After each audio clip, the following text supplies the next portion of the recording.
You're listening to the To Stay, To Leave, To Know podcast, where I cover the most common questions running through your mind as you're considering whether to stay married and try again or part ways. I'm your host, Anna, an empowerment and mindset coach for ambitious women like you who are in a dilemma and considering divorce or separation from your long term partner. I'm here to help you filter through all of the thoughts you're having, whether and how you can save your marriage.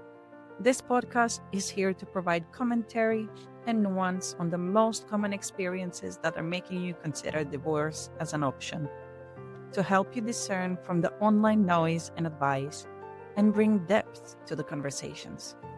Because when I was in the same confusing and dark space, I felt so isolated and alone.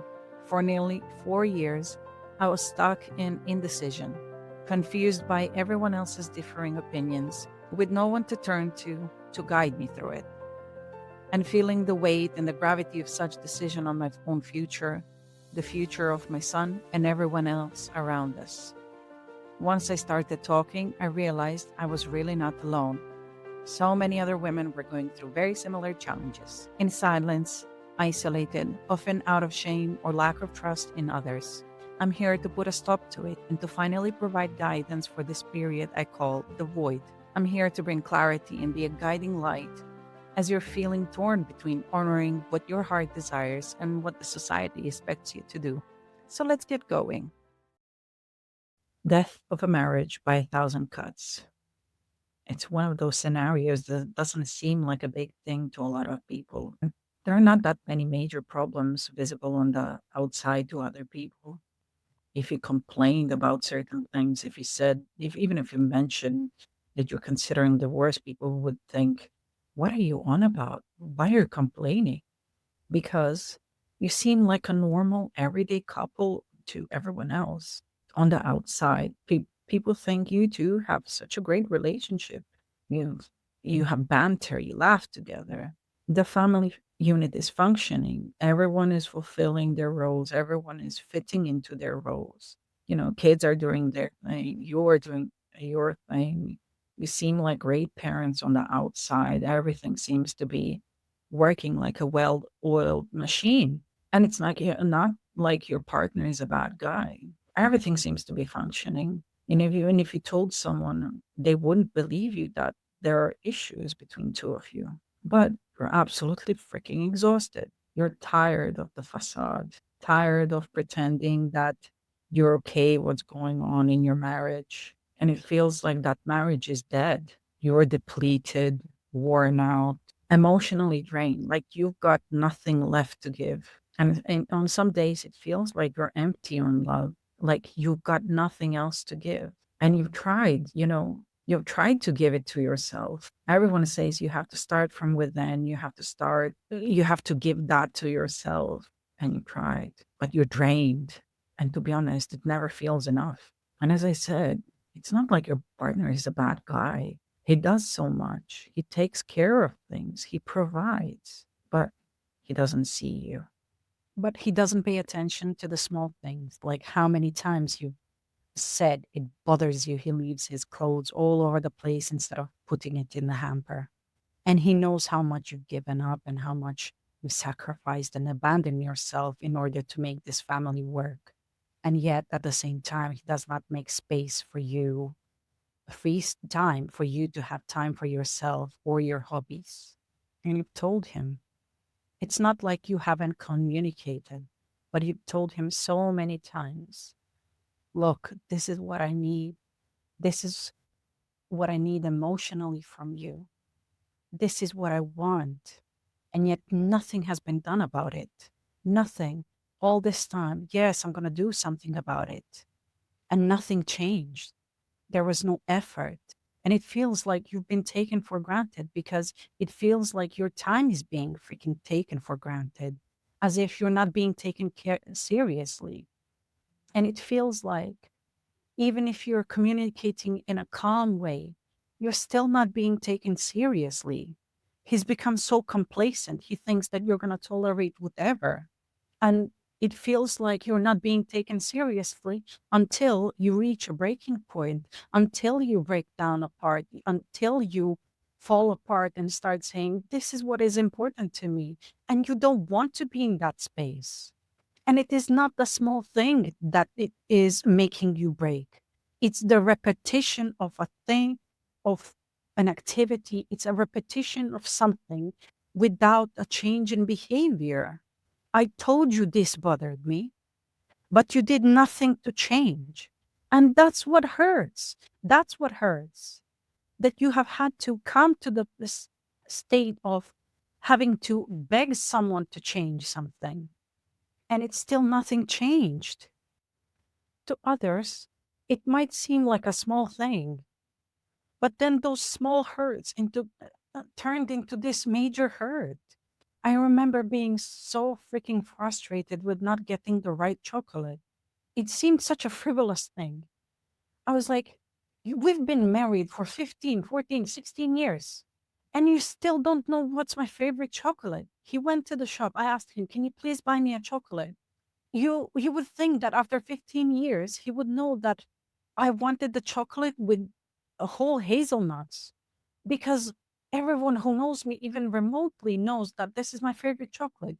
And you get me something that's not even close to it. Not even close to it. And it feels so frivolous. It feels so stupid thing to complain about the chocolate. But if you should know me by now. You know that I don't like pearl jewelry, but yet you bought me pearl earrings. Like, this is what I talk about when I wanted to feel seen. You want to feel seen for who you are, to know that this is the thing that you like, that this is the thing that you prefer.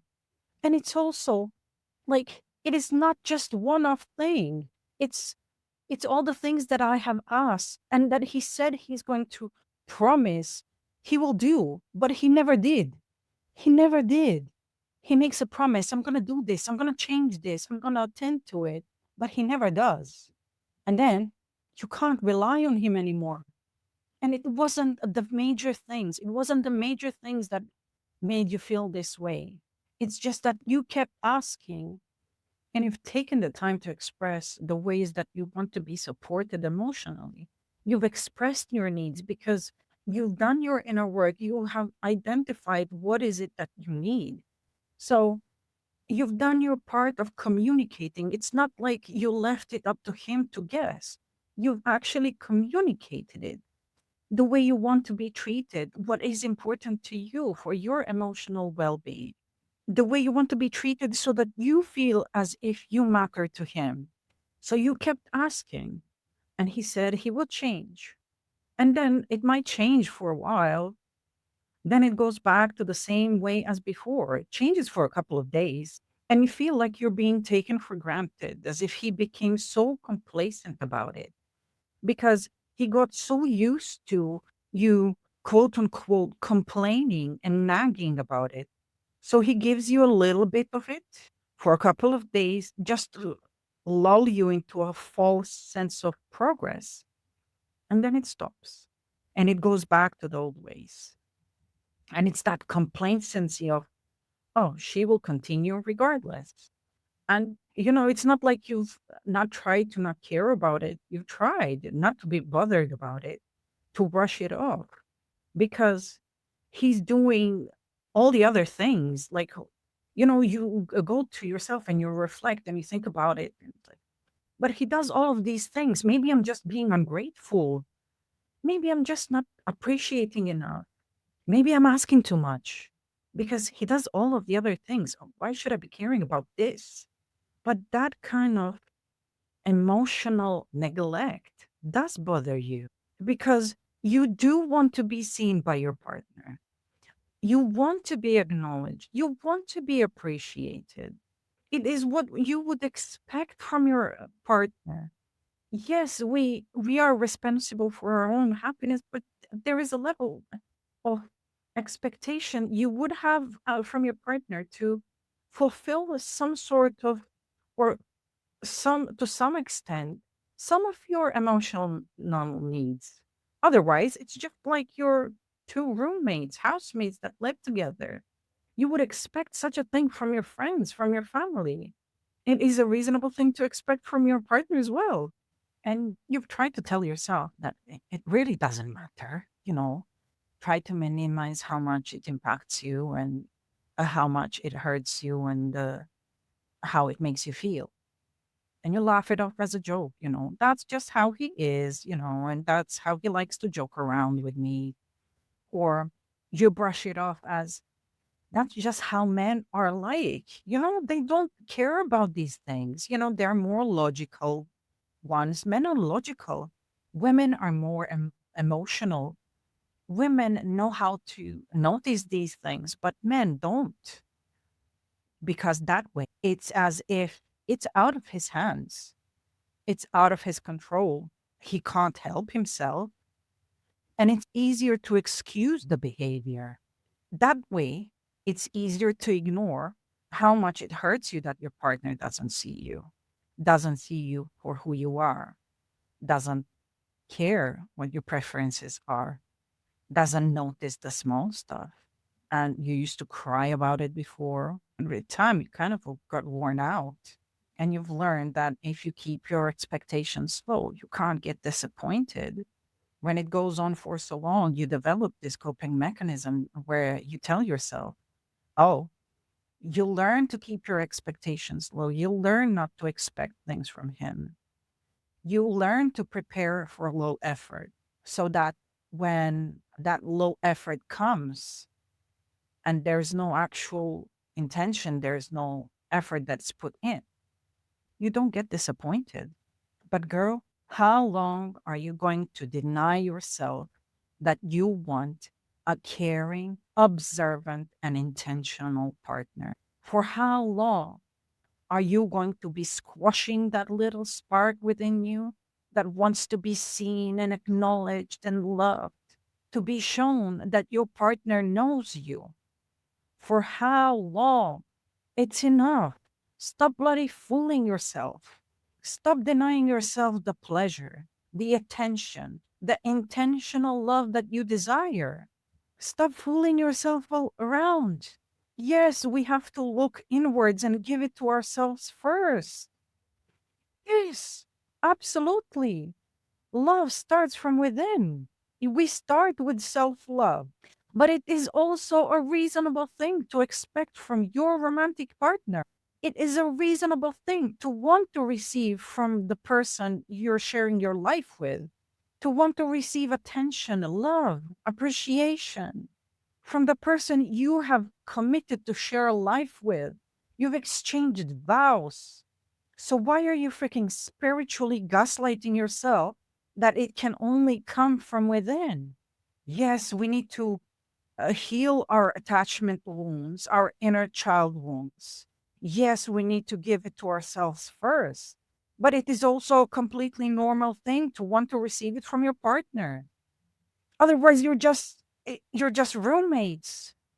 There is a healthy dose of interdependence in our communities, in our marriages, in our friendships, in our dynamics. We are social creatures. We're social human. We're human beings that require social engagement. We're not to be meant to be isolated. We're not meant to be individualistic. You're not meant to fill your own cup by yourself. We thrive off human engagement. We are not rocks. We are not meant to stand alone. We humans are social creatures. We thrive in togetherness and community. Yes, with that being said, as you would expect, some sort of emotional connection, emotional support from a friend, from a family member in your friendships. It is a completely reasonable thing to expect that from your partner as well.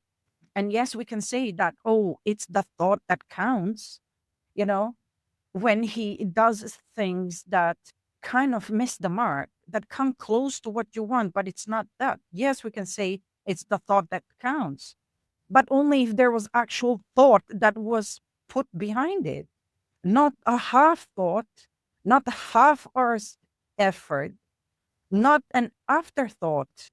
So, should you get divorced? Is that ground for divorce? I don't know. You tell me.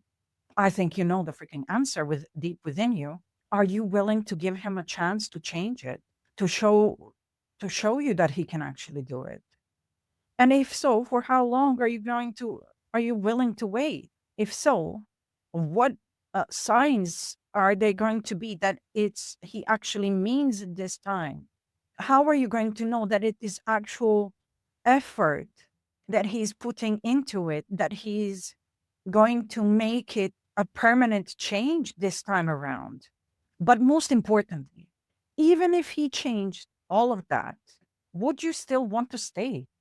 Do you still want to continue? How much capacity for forgiveness do you have? How much capacity for forgiveness for all the previous times that he didn't do it? How resentful do you feel? How much resentment is there? Can you move forward with that resentment and with that frustration in place and not allow it to affect the way you move forward? How much capacity for waiting do you have? How long are you willing to wait? Are you willing to wait? Those are the questions for you. This is what I'm going to leave you with. And I'm asking you to be honest with yourself. How important is this for you? And when you look at it deep down in your values and your what is important to you, what has greater gravity for you? What is far more important, the preservation of marriage or whether you are feeling fulfilled and acknowledged and seen and appreciated in your relationship? What is more important to you at this time and at this stage of your life? So I think you have the answers. I think you know what you want to do. I think deep down, there are certain things that you are very clear about. But I also know that you're probably talking yourself out of that decision or talking yourself out of it because you're allowing external voices, external opinions to shape the way you feel about it.